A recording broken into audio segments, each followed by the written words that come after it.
We begin tonight with marching orders from President Donald Trump to the Department of Education to the maximum extent permitted by law close down. CBS's Erica Brown joins me now with the details. Erica, it sounds like it's raining there in Washington. What does this order say? Well, John, this order says that the main functions of the Department of Education should be returned to the states. And as you mentioned, it directs Education Secretary McMahon to the maximum extent permitted by law to take steps to dismantle the department. It also says that the bureaucracy of some of the federally funded programs do not work. In their words, it's failing children as they cite low test scores in reading and math. And it also accused the department of essentially trying to convince Americans that it's been effective. Now, the order doesn't specify which programs would be returned to the authority of the states, but it did say those federally funded programs and activities that are associated with DEI or promote gender ideologies will be cut. Erica, what about responsibilities like student loans? Where does that go? Does it stay at the department or does it go somewhere else?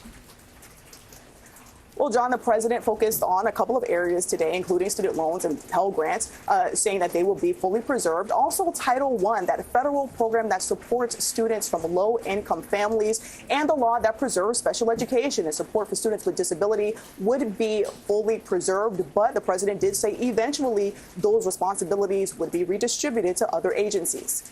Now, the Department of Education was created by Congress, so can he do this? Well, John, not with the stroke of a pen, he can't. Although the order directs the Education Secretary to take steps to dismantle the department, the full elimination would require congressional approval. And that's something the president conceded and acknowledged today, saying that the future of the department would ultimately come before Congress, saying he hopes that Congress would vote to dissolve it. But ultimately, it's up to Congress whether or not that department is eliminated. He did say that he hopes his Education Secretary, Linda McMahon, is the last person to hold that position. John? Erica Brown, fortunately under an umbrella at a rainy White House. Thank you, Erica. The first education department was created in 1867, but was demoted from that status within a year over concerns the federal government was encroaching on local control. Now President Trump is trying to repeat that history. To help us understand the impact of closing the Department of Education, I'm joined by Jon Valant. He's the director of the Brown Center on Education Policy at the Brookings Institution.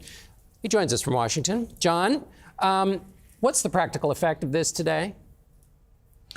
I mean, I think we should talk about what they're doing and what they aren't doing. So as we just heard, the president can't unilaterally shut down the Department of Education. It was created by an act of Congress in 1979. And that same act also created a lot of the offices within the department and defined what roles and responsibilities the department has. And the president can't just make that go away on its own.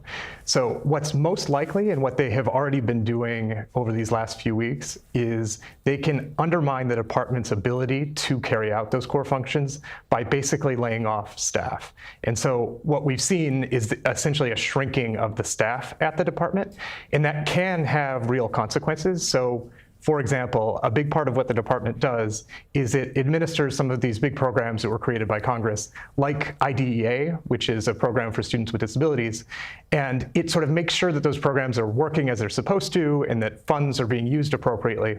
So if you're a parent of a child with a disability who's entitled to certain funds and certain protections and services, it may be now that the federal government is less able to monitor those funds to make sure that they're actually being spent on your kid and that your kid is actually being protected in the way they're supposed to.